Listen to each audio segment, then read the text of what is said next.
¿Por qué América Latina, Brasil, entre otros países, históricamente, o al menos en la historia reciente, ha tenido tan malos dirigentes y una situación económica tan precaria? Son países con mucho potencial. Enorme. ¿Y por qué no acaban de explotar? Fíjate, todos. Ahora mismo podríamos hablar de Colombia, de Venezuela, Argentina, países que son... Ecuador, que riquísimos, de verdad, más que una variedad, por ejemplo, en el caso de Ecuador, que es más pequeño que los otros, pero con una variedad tremenda. O sea, tienes desde las Galápagos a la selva, tienes que lo tienes todo, ¿no?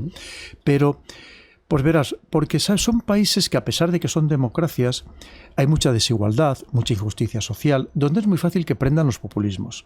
Cuando tú te encuentras con esas sociedades muy desestructuradas, mucho clasismo también, mucho clasismo, entonces es muy fácil que prendan populismos tanto de un sentido como de otro. Y vemos que además son países que van dando muchos bandazos. Lo mismo se arriman a la izquierda, que vuelven otra vez hacia la derecha, que no acaban de encontrar una gran estabilidad. Porque les falta lo que te decía antes, que está intentando Xi Jinping, les falta crear esa gran clase media, que al final es lo que da la verdadera estabilidad a los países. Pero efectivamente, como ricos, infinitamente ricos.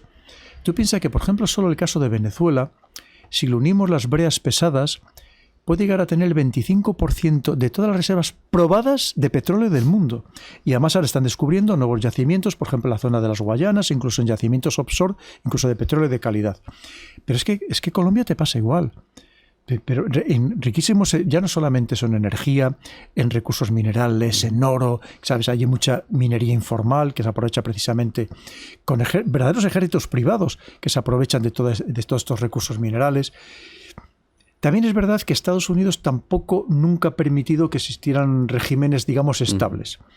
Tenemos el caso de Colombia, que ahora le preocupa mucho a Estados Unidos, porque pensemos que es la primera vez que hay un gobierno de izquierdas en Colombia, donde Estados Unidos tiene intereses máximos, tiene bases militares, tiene bases de escucha estratégica, le sirve para controlar el canal de Panamá y evidentemente no puede permitir que quien esté en el poder se le salga un poco del control de sus manos, ¿no?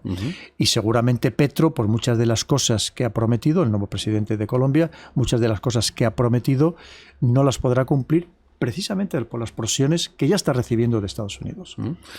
¿Crees que va a cambiar algún día la situación y que Latinoamérica va a tener dominancia o países de dominancia real? Mira, tú sabes que es algo por lo que yo abogo. No solamente esta parte del mundo, sino que debemos unirnos Hispanoamérica y la iberosfera. Es decir, si nosotros estuviéramos unidos, pensando, fíjate, no hemos hablado de México. México, que yo ponía en uno de los libros anteriores, en el del dominio mundial, que si México estuviera bien organizado y bien dirigido, en menos de 20 años podía ser uno de los 10 países más importantes del mundo. México. Tú fíjate, porque sabes que es un país muy desestructurado, con muchísima violencia. Sí. Entonces, claro, pero que es que tiene unas riquezas enormes en todo, hasta de turismo, ¿no? Absolutamente de todo. Con una pujanza demográfica que no tiene otros países del mundo. Pues fíjate, claro, ¿qué sucede? Lo primero es que tú piensas que, por ejemplo, en el caso de México, si México fuera eso que te estoy diciendo, ¿a quién le haría sombra? A Estados Unidos. A Estados Unidos, claro. Evidentemente. Y luego tú piensas que este mundo anglosajón siempre nos ha puesto todas las zancadillas posibles, y ahí tenemos el caso desde los movimientos independentistas que financia los ingleses en América, a todo lo que significó la leyenda negra, ¿no? Porque claro, si nosotros estuviéramos unidos, y por tanto no nos lo van a permitir, es que seríamos una gran fuerza mundial.